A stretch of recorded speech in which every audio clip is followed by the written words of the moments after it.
ना बच्चे, write down. Good morning बच्चे।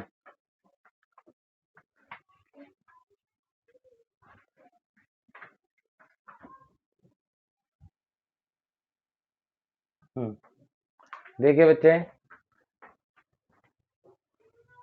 बाकी सबका कैमरा ऑन हो जाना चाहिए बच्चे। एवरीबॉडी, आदित्य, अनामिका, ऋषा, पूरी क्लास का कैमरा ऑफ है बच्चे। Everybody must keep your camera on. Hurry up. Anamika, Risha, Atul, Akshat, Daniel, Gopal, Harshita, hurry up. Akshat, Daniel, Gopal,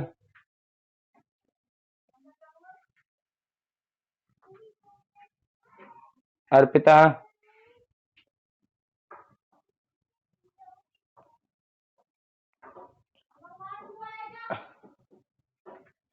जल्दी सारे बच्चे वीडियो ऑन करिए। देखिए बच्चे, वीडियो ऑफ ना हो जाए किसी की। बच्चे लास्ट क्लास में हमने क्या किया था, वो इफेक्ट ऑफ टेम्परेचर कर लिया था डेंसिटी पर। Now write down heat capacity.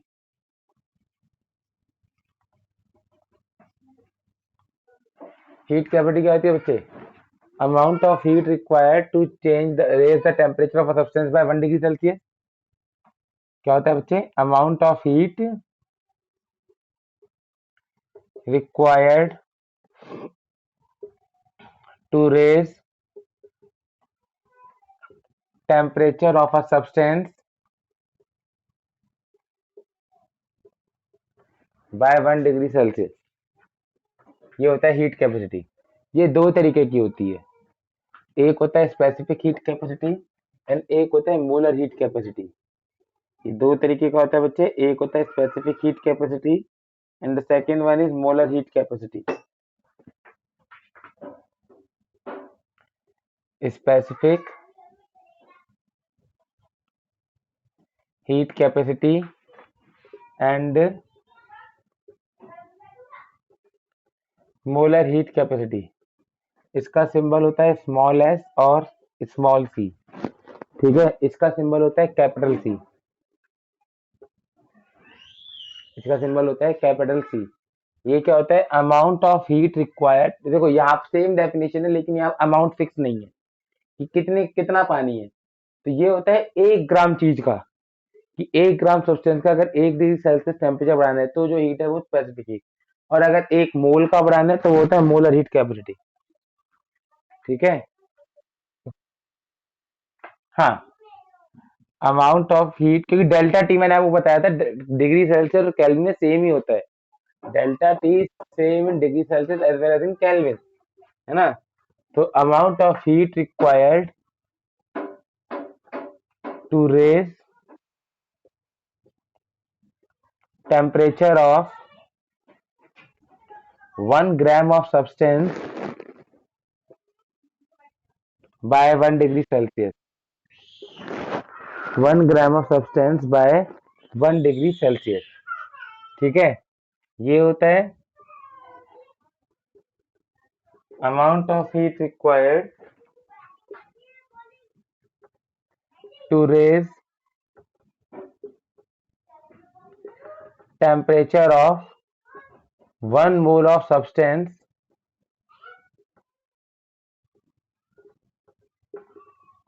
Bye 1 degree Celsius. ठीक है, 1 mole of substance by 1 degree Celsius.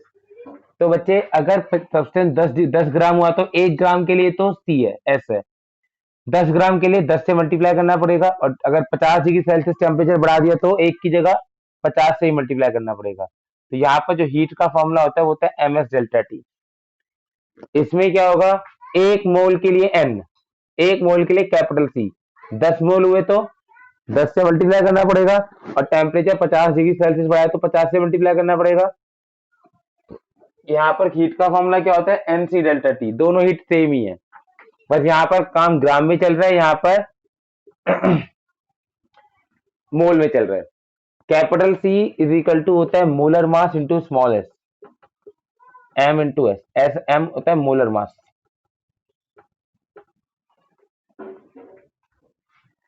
ठीक है। फॉर वाटर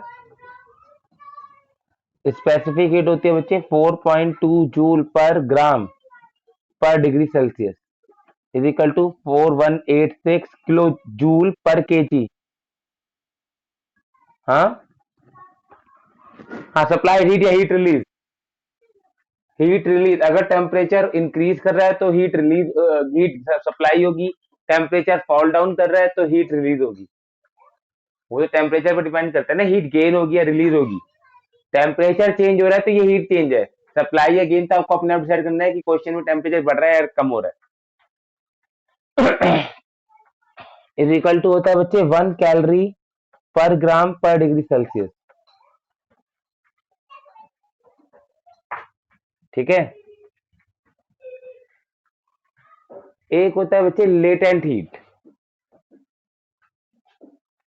एक टर्म क्या होती है बच्चे, लेटेंट हीट।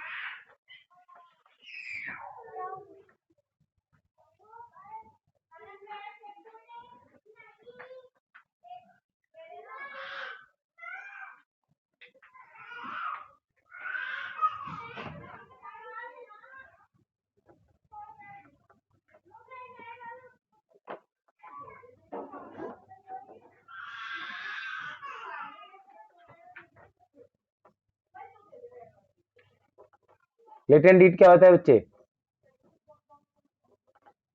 एल। देखो ये जो हीट है ये टेम्परेचर चेंज में काम कर रही है। एक हीट वो, ये लेटेंट हीट वो होती है जो टेम्परेचर चेंज में काम करती है। ठीक है। ये क्या होता है, it is the amount of heat required, amount of heat required to change state of, to change state of 1 gram of substance without changing temperature, without changing temperature। तो ये दो तरीके की होती है। एक L F, L F stand for latent heat of fusion, latent heat of fusion. और एक होता है LV, latent heat of vaporisation, latent heat of vaporisation. ठीक है। तो यहां पर फॉर्मूला क्या होगा हीट का, देखो 1 ग्राम के लिए एल, 100 ग्राम के लिए एम इंटू एल, एम से मल्टीप्लाई करना पड़ेगा। ठीक है। तो ये लेटेंट हीट ऑफ फ्यूजन कब होता है, जब सॉलिड लिक्विड में कन्वर्ट हो रहा है।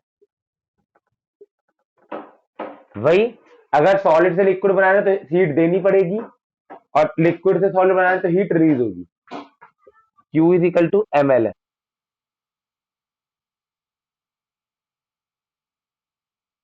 वाटर में तो जीरो टेम्परेचर हो जाएगा ना।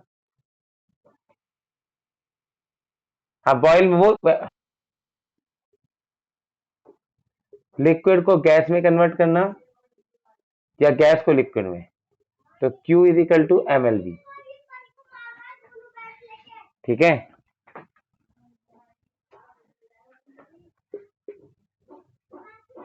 तो आई जैसे पानी में कन्वर्ट हो रही है 0 डिग्री सेल्सियस पर, तो वहां पर वो जो लगेगी लेटेंट हीट ऑफ फ्यूजन, उतनी हीट बाहर निकलेगी। तो फॉर वाटर आपको वैल्यू याद रखनी होती है।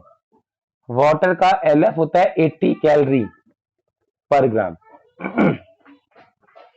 एंड एलवी होता है पानी का 540 कैलोरी पर ग्राम।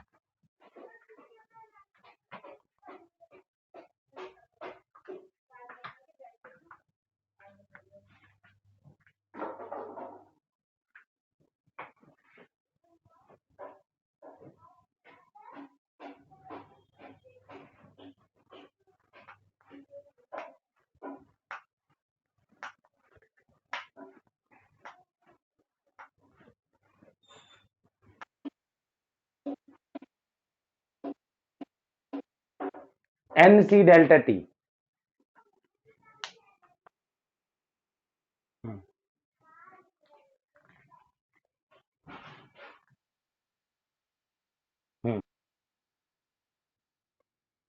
टी डेल्टा टी बस।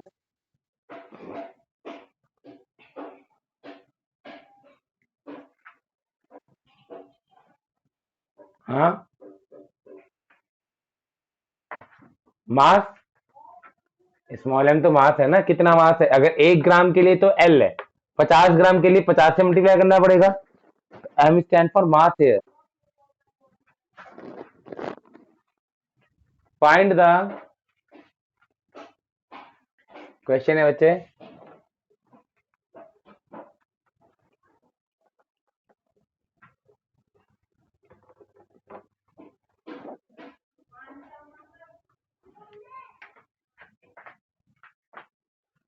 find the amount of heat required to convert 20 gram ice at minus 20 degree Celsius to 20 gram steam at 100 degree Celsius. Given specific heat of ice is 1.5 calorie per gram per degree Celsius.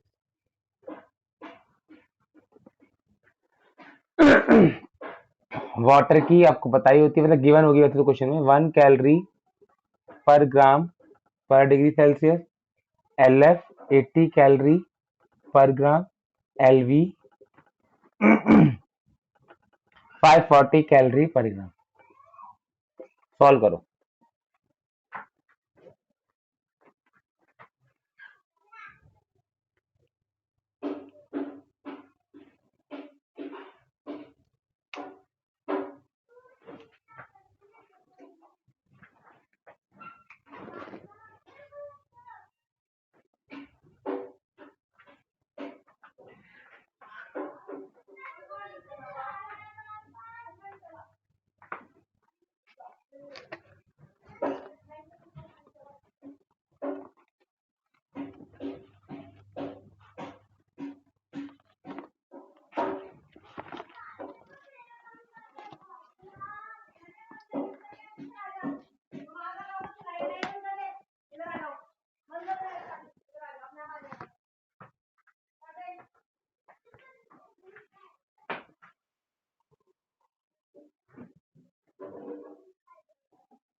हाँ,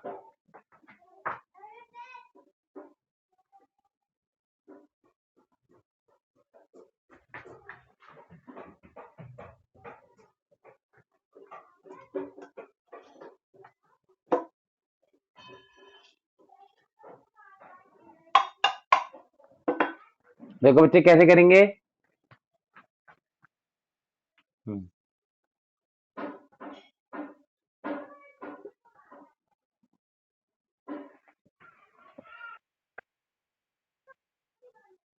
पता नहीं ठीक कितने ही निकालना पड़ेगा।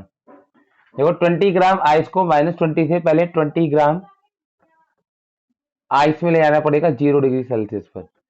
फिर यहाँ पर स्टेट चेंज होगी, वो कन्वर्ट होगा 20 gram water at 0 degree Celsius.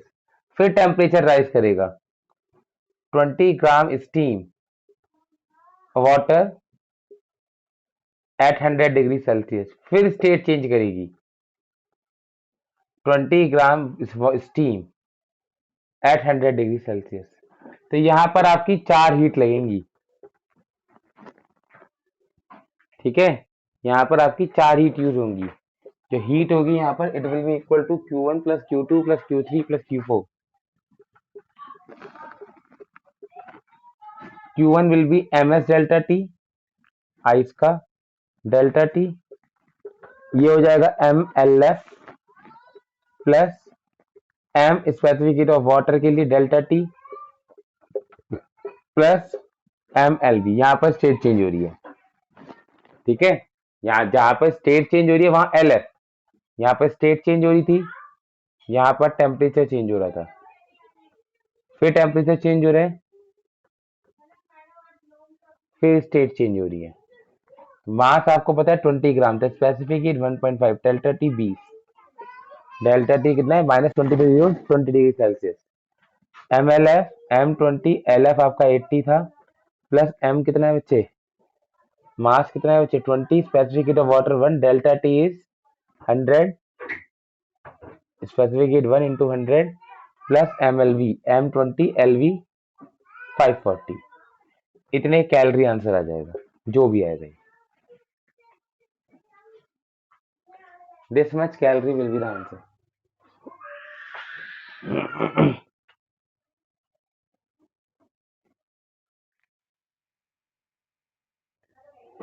मैंने सारा डाटा किसमें दिया है कैलोरी में दे तो कैलोरी में छोड़ दो तो कैलोरी में आंसर आएगा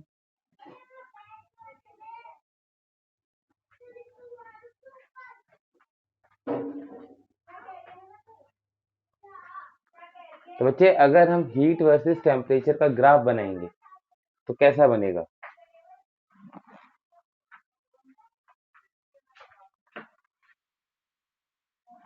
नहीं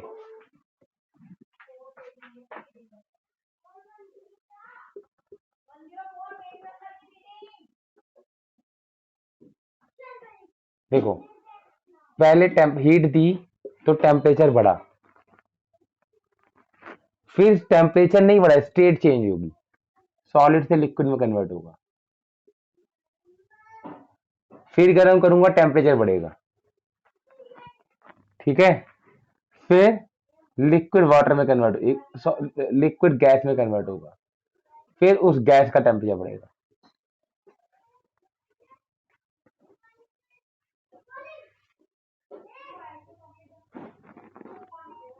ये ग्राफ होता है हीट वर्सेस टेम्परेचर का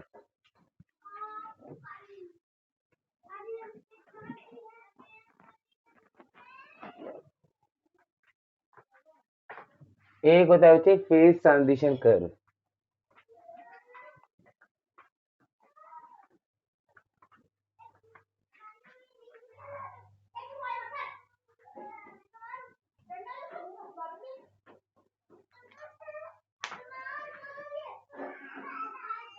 एक होता है बच्चे phase transition curve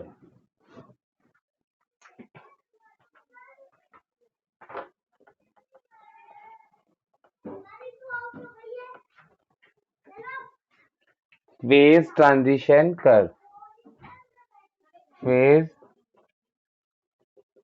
transition curve ये होता है बच्चे प्रेशर वर्सेस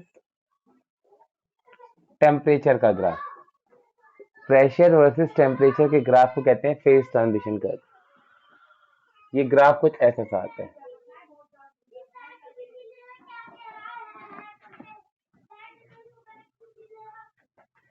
यहाँ पर सॉलिड होता है यहाँ पर लिक्विड होता है इस रीजन में इसमें गैस होता है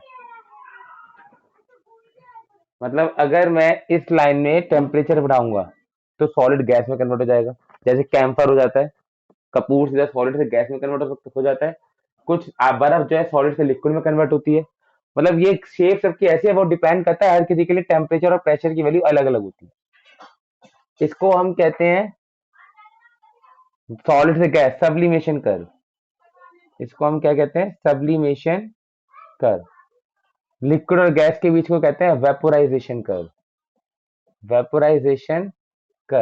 इसको हम कहते हैं फ्यूजन लाइन या फ्यूजन कर्व ठीक है इससे आपको एक नई प्रॉपर्टी देखने को मिली कि अगर मैं सॉलिड पे प्रेशर बढ़ाऊंगा तो भी वो लिक्विड में कन्वर्ट हो जाएगा सॉलिड को अगर मैं दबाऊंगा गर्म नहीं कर रहा दबा रहा हूं तो वो लिक्विड में कन्वर्ट हो जाता है और लिक्विड को अगर मैं प्रेशर कम करूंगा तो वो किसमें कन्वर्ट हो जाएगा सॉलिड में इस प्रोसेस को कहते हैं रेगुलेशन इस फिनोमिना को क्या कहते हैं रेगुलेशन ये आपने बहुत जगह देखा है जैसे आपने देखा है सबने बर्फ जरूर देखी होगी सबने जरूर क्या देखी होगी बच्चे बर्फ तो बर्फ जब आप पहाड़ों पे जाते हो स्नो पे जब आप स्नो पे हाथ में स्नोमैन बनाते हैं ना ऐसे उसको बर्फ को दबाते जब हम बर्फ को हाथ से कंप्रेस करते हैं तो आपको लगता है आपका हाथ गीला हो गया बर्फ पिघल जाती है लेकिन जैसे ही आप हाथ खोल क्योंकि आपने प्रेशर लगाया तो आप जो सॉलिड बर्फ थी वो लिक्विड बन गई लेकिन जैसे ही आपने फिंगर्स खोली, नीचे पानी नहीं गिरता, क्यों? क्योंकि लिक्विड प्रेशर रिलीव करते सॉल्ट बन जाता है, और आपको बर्फ ही दिखाई देगी। ठीक है, आपने सॉलिड लिक्विड लिक्विड में अगर प्रेशर कम करोगे तो वापस सॉल्ट बन जाएगा। तो यही होता है, आपने स्नो को हाथ में पकड़ के ऐसे कम प्रेस किया, वो पानी बन गई हाथ में। वो थोड़ा जो कांटेक्ट में होगा, जिसका प्रेशर लग रहा होगा जहां ज्यादा, वो पानी बन जाएगा। लेकिन जैसे ही आप खोलोगे, पानी नहीं दिखाई देगा आपको, क्योंकि ऑन रिलीजिंग प्रेशर लिक्विड वापस किस में कन्वर्ट हो जाएगा? सॉलिड में। ठीक है, अब आपने स्केटिंग करी है, स्केटिंग में सेम फिनोमिना यूज होता है। आइस स्केटिंग में इस, उसमें क्या होता है बच्चे, वो लंबे से पैर बूट पहन लेते हैं, स्काई कहते हैं जिसे। ठीक है, जो ऐसे स्काई नहीं होते, जो ऐसे पहन के उसके ऊपर खड़े हो जाता है बंदा, फिर वो बर्फ में चलाता है उसे, स्काई कहते हैं इसे। वो होता है क्या बच्चे, उसके प्रेशर की वजह से नीचे की बर्फ पिघल जाती है। बंदे के प्रेशर की वजह से नीचे की बर्फ पिघल जाती है। बर्फ पिघलने की वजह से बर्फ में फिसलता है आदमी, आगे की तरफ बढ़ जाता है। ठीक है, जैसे ही वो आगे बढ़ता है, पीछे प्रेशर खत्म हो गया, वो वापस जम जाती है। बंदा यहाँ खड़ा है, यहाँ का बर्फ पानी बन गया, ये आगे फिसल गया। जैसे ही आगे फिसल गया, पीछे प्रेशर खत्म हो गया, ठीक है, वो वापस बर्फ बन जाती है। ठीक है, तो इस प्रोसेस को कहते हैं, हाँ, बहुत फास्ट होता है ये। तो रेगुलेशन, रेगुलेशन का मतलब क्या होता है? phenomena in which on increasing pressure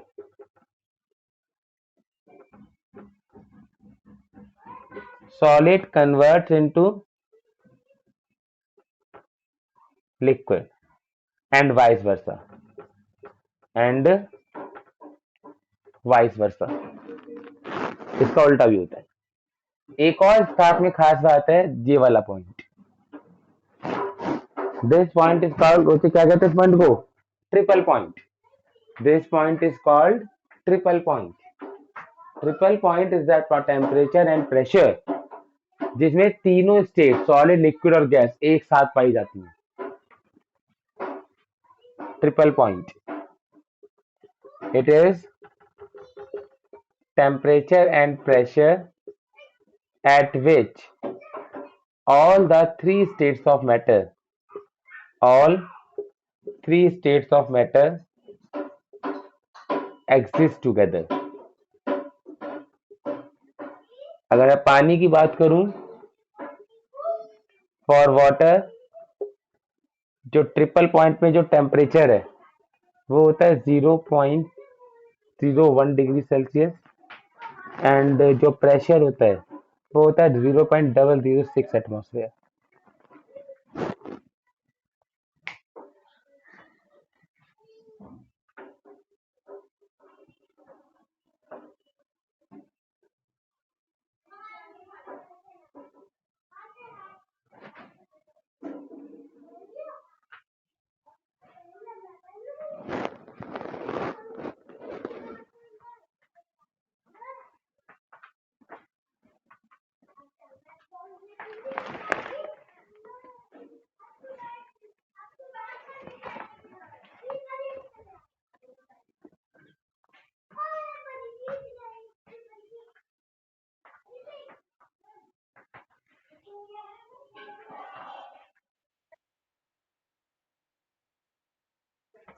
क्या? हाँ, बहुत पहाड़ों पे और हाइट पे एग्जिस्ट करता है।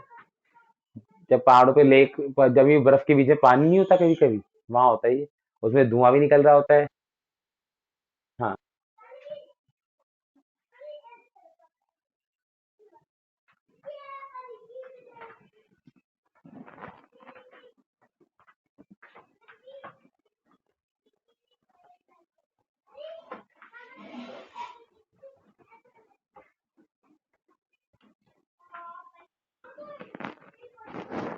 हाँ बच्चे लिखिए, principle of calorimetry.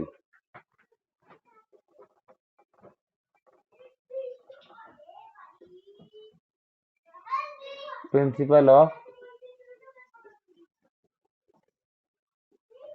Calorimetry. Principle of calorimetry क्या कहता था बच्चे? कुछ नहीं कहता था, मैं जितनी हीट तुम्हें दूंगा तुम उतनी हीट लूज लूज कर सकते हो। मैंने जितनी हीट तुम्हें दी उतनी मैंने हीट क्या कर दी, रिलीज कर दी। Heat gain by body is equal to heat lose by another body. Heat gained by a body is equal to heat lost by another body. Heat gained by a body is equal to heat lost. Heat gained by a body is equal to heat lost by another body. By another body. Suppose आपने क्या किया, एक container के अंदर 50 gram water डाला जिसका temperature 10 degree Celsius था, और इसी कंटेनर के अंदर आपने 30 ग्राम वाटर डाला जिसका टेम्परेचर 80 डिग्री सेल्सियस था। Find temperature of the combination in the container. Find temperature of combination in the container. Of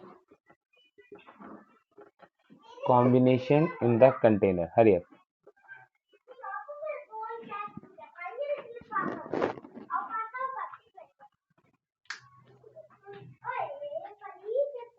फटाफट करिए।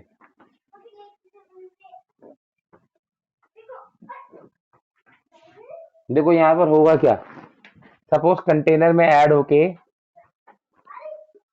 दोनों का टेम्परेचर T हो गया। जब दोनों कंटेनर में मिले तो दोनों का टेम्परेचर कितना हो गया बच्चे? हाँ ऐसे ही कुछ होगा, 36.2। दोनों का टेम्परेचर T हो गया है ना। तो यहाँ पर इसने हीट गेन करी है, ये हीट गेन कर रहा है और ये हीट लूज कर रहा है। ये हीट क्या कर रहा है बच्चे? लूज कर रहा है। तो हीट गेन्ड और हीट लूज इक्वल होंगे। Heat gained is equal to heat lost. जितनी इसने हीट गेन करी उसने इतने इसने हीट लॉस कर दी। ठीक है, इसने कितनी हीट गेन करी? हीट गेन करके इसने टेम्परेचर 10 से T कर लिया, तो इसने कितनी हीट गेन करी? ms डेल्टा T 50 ग्राम वाले पानी ने is equal to heat loss ms delta T कौन से वाले पानी ने? 80 डिग्री सेल्सियस वाले पानी ने। इसका मास कितना था? 50। पानी का स्पेसिफिक हीट 1 होता है। डेल्टा T 10 से कितना जा रहा है टेम्परेचर? T। तो टेम्परेचर, इसका टेम्परेचर इंक्रीज कर रहा है ना, तो T minus 10 is equal to ms delta T। यहाँ 30 स्पेसिफिक हीट 1 डेल्टा T, इसका टेम्परेचर डिक्रीज कर रहा है, तो क्या लूंगा? 80 माइनस टी। हमेशा बड़े में छोटे को माइनस करना है, क्योंकि डेल्टा टी मैंने आपको कल ही बताया था, डेल्टा टी हमेशा पॉजिटिव लेना होता है चाहे कुछ हो जाए। चाहे इससे ही पॉजिटिव, डेल्टा टी तो कभी नेगेटिव होते ही नहीं। डेल्टा टी हमेशा बड़े में से छोटे को माइनस करना है। यहाँ पर टेम्परेचर बढ़ने का मतलब है ये टेम्परेचर बड़ा हो गया तो टी माइनस 10, और यहाँ पर टेम्परेचर इसका घट रहा है तो यानी कि ये वाला टेम्परेचर बड़ा होगा। इंटू में 80 माइनस टी, सॉल्व करके टी का वैल्यू कुछ भी आएगा, इतने degree Celsius.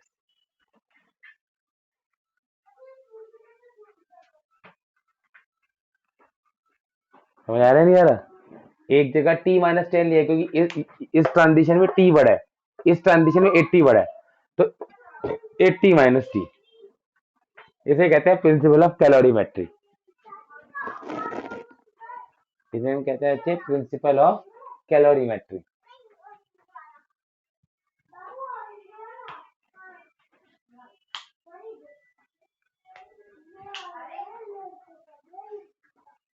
Thermal conductivity. Anybody, किसी को डाउट तो बच्चे बता देना।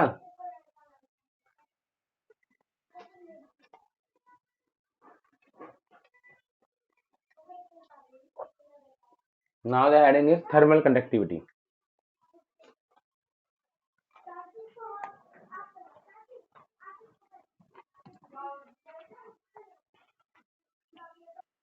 हाँ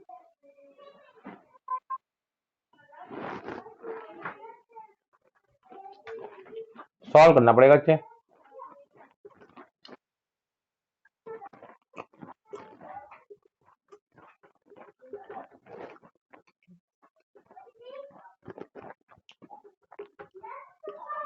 मेरा 30 क्यों आ रहा है?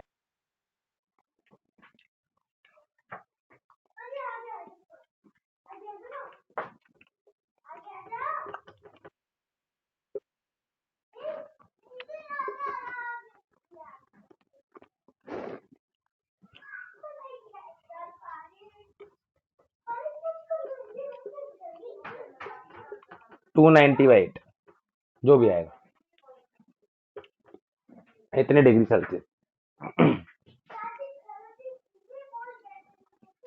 अब आता है बच्चे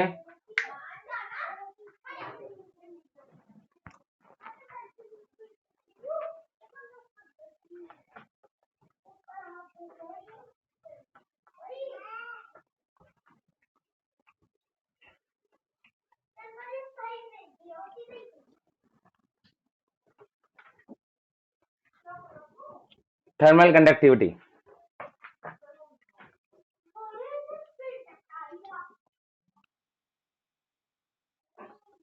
किसका बच्चे?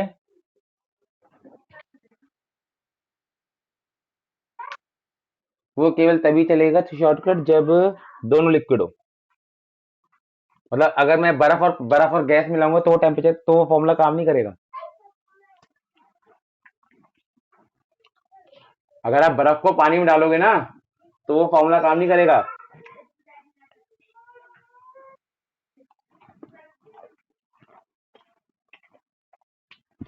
Thermal conductivity.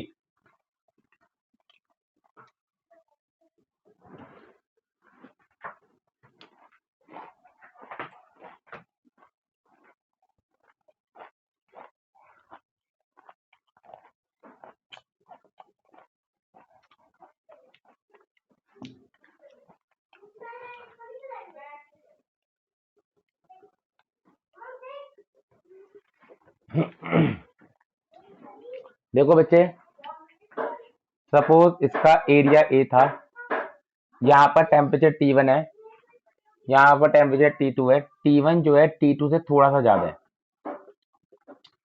कुछ ज्यादा है कि टेम्परेचर जितना मर्जी ज्यादा हो, इनके बीच का जो डिस्टेंस है वो x है, डेल्टा x ले लेते हैं। तो obviously heat always flow from high temperature to low temperature. यहां से हर सेकंड कुछ ना कुछ हीट यहां से आप फ्लो करेगी। तो dq/dt है rate of flow of heat, rate of flow of heat. dq/dt क्या होता है? Rate of flow of heat. तो मतलब heat upon heat flowing per unit time. तो थर्मल कंडक्टिविटी क्या था कि rate of flow of heat delta Q/डेल्टा T डिपेंड करता है किस किस पर? कितनी मोटी रॉड है, जितनी मोटी रॉड उतनी ज्यादा हीट फ्लो करेगी, एंड डिपेंड करता है बच्चे टेम्परेचर डिफरेंस कितना है। और दूर जितनी, अब सन की हीट अर्थ पे ज्यादा आ रही है या प्लूटो पे ज्यादा जा रही है? अर्थ पे ज्यादा आ रही है, मतलब डिस्टेंस के साथ ये हीट कम कर फ्लो कम करती है। इसे हम कहते हैं टेम्परेचर ग्रेडियंट। डेल्टा T/डेल्टा x को क्या कहते हैं? Temperature gradient. तो डेल्टा Q/डेल्टा T डिपेंड करता है ए डेल्टा T/डेल्टा x पर। अब और किस पर डिपेंड करेगा? मटेरियल पर। ठीक है, कुछ मटेरियल इंसुलेटर होते हैं, कुछ मटेरियल कंडक्टर होते हैं हीट के। ठीक है, तो मटेरियल के लिए कांस्टेंट आएगा के, इस के को कहते हैं कफिशिएंट ऑफ थर्मल कंडक्टिविटी।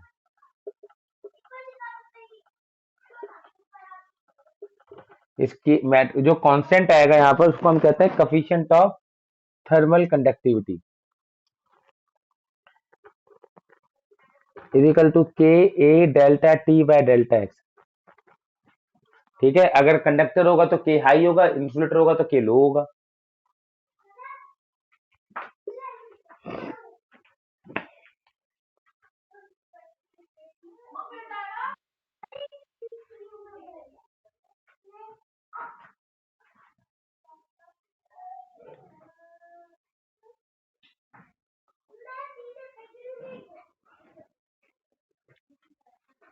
तो इसको डिफाइन कैसे करोगे? Define coefficient of thermal conductivity, इसको डिफाइन करना है।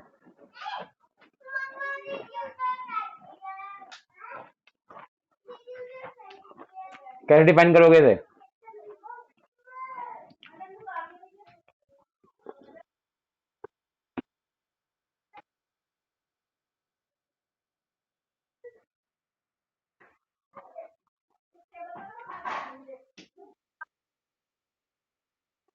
हम्म देखो बच्चे,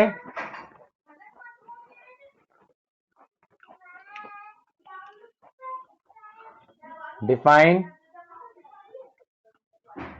coefficient of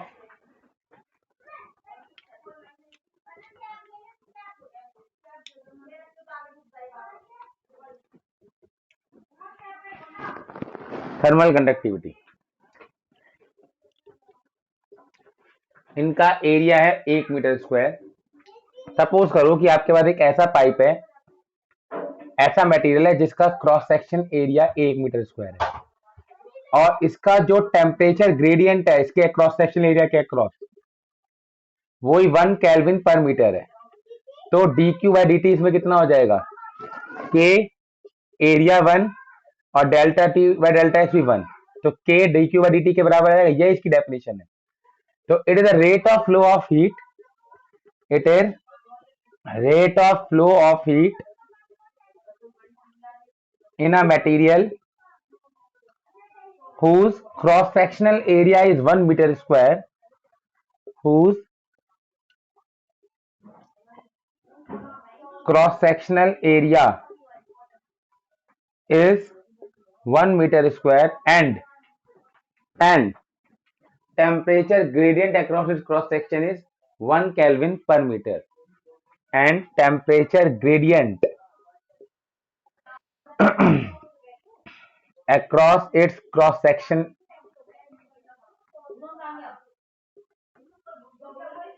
is 1 Kelvin per meter।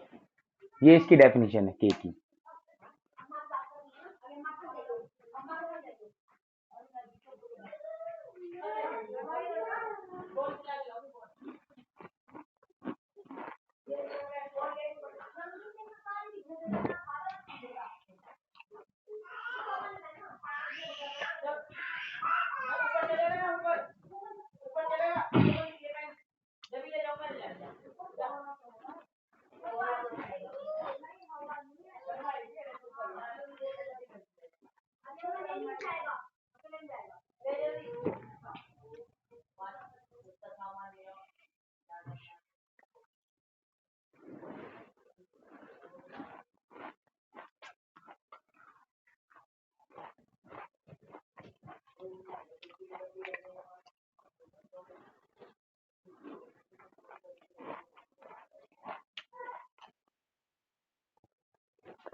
हो गया नोट।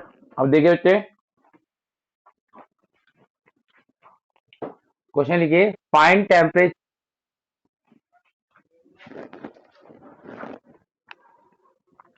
ये तो 5 मिनट है, 5 मिनट 2 क्वेश्चन हो जाएंगे। अरे लेते रहेंगे, अटेंडेंस की जरूरी थोड़ी होती है। तुम्हारे लिए जरूरी है, मेरे लिए सिलेबस कराना जरूरी है।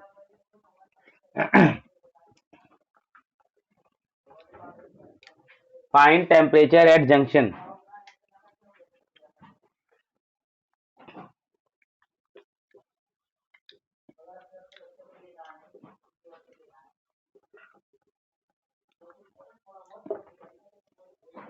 देखिए बच्चे, आपके पास यहाँ पर सपोज 100 डिग्री सेल्सियस टेम्परेचर है, इसका के इसका एरिया ए है, लेंथ 2L है। यहाँ से एक और पाइप जुड़ा हुआ है जिसका एरिया A/2 था, लेंथ 3L है। इसका coefficient of thermal conductivity 3K है, और यहाँ पर टेम्परेचर 0 है। आपको बताना है यहाँ टेम्परेचर कितना है, ठीक है। तो बच्चे होगा क्या, जितनी हीट यहाँ से यहाँ फ्लो करके आएगी उतनी ही हीट यहाँ से यहाँ फ्लो कर जाएगी। बस यही कंसेप्ट है इसमें। Delta Q1 by delta T बराबर होगा delta Q by delta T. जितनी हीट यहाँ से यहाँ आ रही होगी उतनी हीट आगे जा रही होगी, ठीक है। ये इसमें कंसेप्ट है। बाकी से फॉर्मूला लगा दो कि D Q by D T का फॉर्मूला क्या होता है, K A delta T by delta X. K कितना है, K area A delta T 100 minus T, है ना, अपॉन में डेल्टा एक्स। लेंथ कितनी है बच्चे, डिफरेंस 2L। क्या नहीं, ठीक है। इज इक्वल टू इसका के कितना है 3K, एरिया आ गया a by 2 delta T is t minus 0 upon में डेल्टा एक्स, लेंथ कितनी है 3l। सॉल्व फॉर, क्या निकालना था इसमें मुझे, t। यहां से आपको t निकालना है। l से l कट जाएगा, a से a कट जाएगा, k से k कट जाएगा। 100 minus t by 2 is equal to 3 by, ये 3 से 3 कट गया, 1 बाय t बाय 2 बचा खाली। 2 से 2 ही कट गया, आई थिंक 50 डिग्री सेल्सियस आ गया, अगर मेरी कैलकुलेशन ठीक है तो, गलत भी हो सकती है।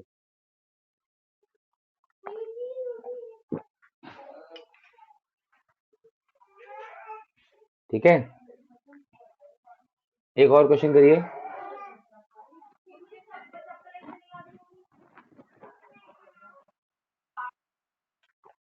समझो बच्चे, नोट भी करो, समझते भी रहो।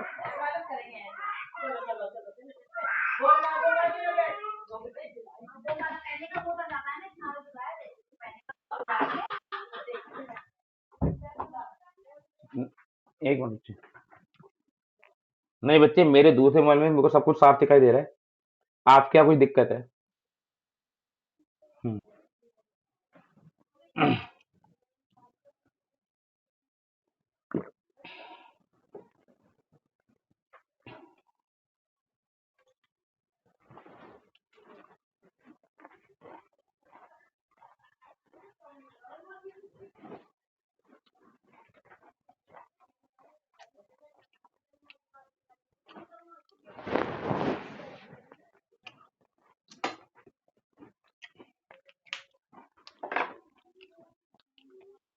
हाँ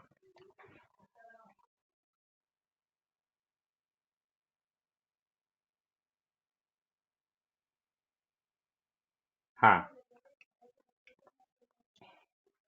नेक्स्ट क्वेश्चन लिखो बच्चे। Find temperature at the junction.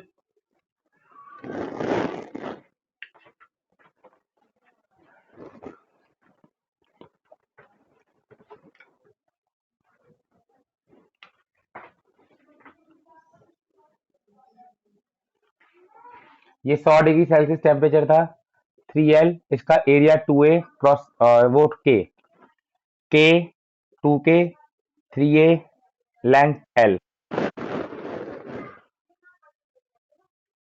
ठीक है, इसका l k a। यहाँ पर टेम्परेचर 80 डिग्री सेल्सियस था, यहाँ पर 0 डिग्री सेल्सियस था, यहाँ पर टेम्परेचर निकालना है। तो वो कह रहे थे heat always from high temperature to low temperature, यहाँ से भी हीट आएगी, यहाँ से भी आएगी, दोनों ऐड होकर यहाँ चली जाएंगी। यहाँ पर कंसेप्ट क्या लगेगा कि यहाँ से भी हीट आ रही होगी, यहाँ से भी हीट आ रही होगी, और यहाँ से कुछ हीट जा रही होगी। तो dq1 by D T plus dq2 by D T किसके बराबर हो जाएगा, dq3 बाई डी टी। बस इसमें dq बाई डी टी का फॉर्मूला लगा दो, k delta T by delta X. dq by D T कितना होता है, k a delta T by delta x.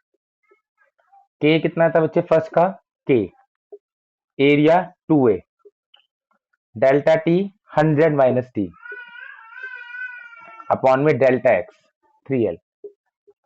Second pipe में k 2k area 3a, delta T 80 minus T upon में delta X l is equal to इसका k area a, delta T t minus 0 upon में delta X is l।